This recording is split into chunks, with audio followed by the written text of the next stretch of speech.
yung mechanism na itong ano na to, rotary switch na to, itong changeover switch na to. So nagawa ako ng diagram mga kalikot. Ito, screenshot nyo na lang. Ito yung schematic nya mga kalikot. Tapos ito yung actual, may motor line. Okay mga kalikot, screenshot nyo na lang yan. Tawag na ito, i-terminate na natin ito mga kalikot, kasi magkaiba nga itong klase na to. Ito kasi mga kalikot, lahat ng ano niya, terminal niya, walang individual ano siya. So kailangan pa ng jumper. Ito hindi na kailangan ng jumper dahil itong area na to automatic na naka-jumper na. Ito yung hindi naka-jumper. Dito natin isasalpak yung mga wiring.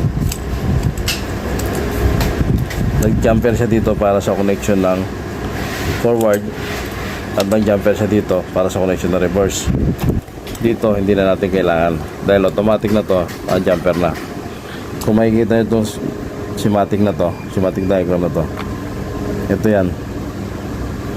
So connected na siya automatic, hindi mo na kailangan yung jumper. At ito naman yung area na to.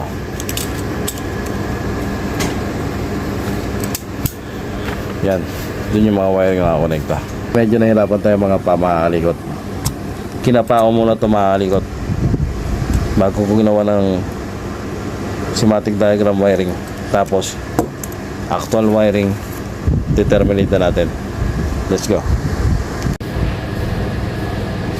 Kalikot, terminate na natin. Let's go.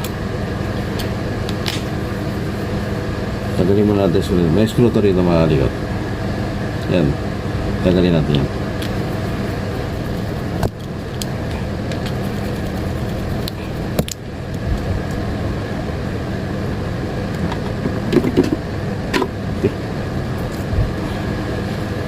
Nakuha na natin ito mga kalikot lahat. Kasi terminate natin ito na.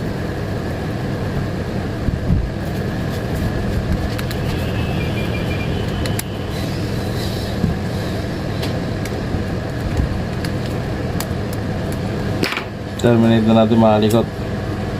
Sundan natin itong diagram na ginawa ko kasi para hindi ako malito.